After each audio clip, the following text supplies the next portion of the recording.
Enlil was a big deal, even for a god.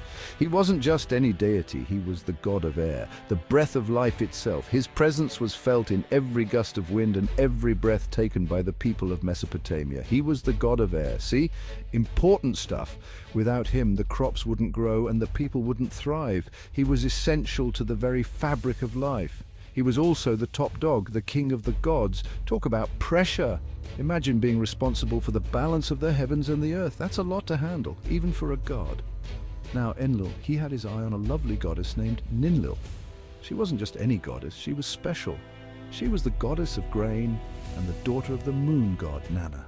Fancy lineage, right? Her role was crucial too, ensuring the fertility of the land and the prosperity of the people. Ninlil, she was known for her beauty and grace. Enlil, he was smitten. Who could blame him?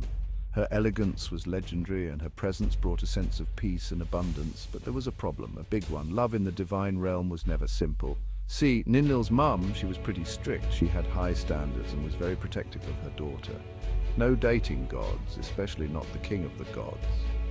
She had her reasons, of course. The divine politics were complex and alliances were delicate. Can you imagine the scandal, the whispers, the rumors, the potential fallout in the divine court? It was a risky affair, but love has a way of defying the odds. Now Enlil, he was a powerful god. He could have forced the issue. But he was also a smooth talker. He decided to woo Ninlil. He showered her with compliments. He whispered sweet nothings on the wind. He even wrote her poetry. Okay, maybe not poetry, gods aren't big on sonnets, but you get the idea. Enlil, I must resist. My mother would never approve. But Enlil's charm was hard to resist. He was the king, after all, and he had such nice eyes. One thing led to another. In the ancient world, actions had profound consequences, often more severe than we can imagine today. Enlil and Ninlil, let's just say things got a little out of hand. Remember those strict rules? They were there for a reason, to maintain order and balance. Yeah, they kind of forgot about those. In their passionate embrace, they defied the very fabric of their society's laws. Oops! The consequences were swift and severe. The ancient gods did not take kindly to such transgressions. Mother, please, it wasn't what it seemed. Ninlil's voice echoed with desperation, trying to explain the unexplainable. Ninlil's mother, she was furious. Her anger was like a storm, fierce and unrelenting. Enlil, he found himself banished to the underworld, a place of darkness and despair, far from the light of the living world. Talk about a mood killer. The underworld was no place for love, or so it seemed. But hey, even in the underworld, love finds a way. Their bond was unbreakable, transcending even the darkest of places. Ninlil, my love, eternal darkness won't keep us apart. Enlil's voice was filled with determination and love. Enlil, he wasn't going to let a little thing like eternal darkness. His resolve was unwavering, his love for Ninlil a beacon in the gloom. Come between him and his beloved Ninlil.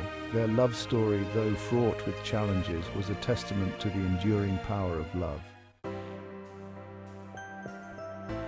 So Enlil, he hatches a plan that would change the course of the divine realm forever. He disguises himself 3 times, each time fathering a son with Ninlil, who follows him into the underworld. These disguises were not just mere changes in appearance, they were intricate and elaborate, each with its own purpose and significance. These sons, they weren't just any kids, mind you. They were born with divine powers, each destined for greatness. Their births were foretold in ancient prophecies, marking them as special from the very beginning. They were gods of the underworld, destined to bring order to the chaos. See? Even divine mistakes can have a silver lining. Their roles were crucial in maintaining the balance between the realms, ensuring that chaos did not spill over into the world of the living. With the underworld sorted, Enlil returns to the land of the living. His journey had taught him valuable lessons, and he was no longer the same god who had ventured into the underworld. He learns from his mistakes, becomes a wiser ruler and a more devoted husband. His experiences had humbled him, making him more empathetic and understanding towards his subjects and his family. All's well that ends well, right? The gods and mortals alike found a new sense of harmony and balance thanks to Enlil's actions. Well, almost. The journey was far from over and new challenges awaited. But for now, there was peace, and that was enough. Enlil and Ninlil's story, it's a bit of a wild ride. It's about love, sure, but also about the consequences of our actions. It's about the importance of order, even in the face of passion. It's about how sometimes even gods make mistakes and how they can learn from them. Their relationship, as messy as it was, helped shape the world. It brought balance to the cosmos. And hey, it gave us some pretty entertaining stories to tell, right? The story of Enlil and Ninlil is a reminder that love can bloom even in the most unexpected places. It's a story about the power of forgiveness and the importance of second chances, and it's a reminder that even gods can be a bit, well, human sometimes. The ancient Sumerians, they knew how to tell a good story, didn't they? And this one, it's a classic.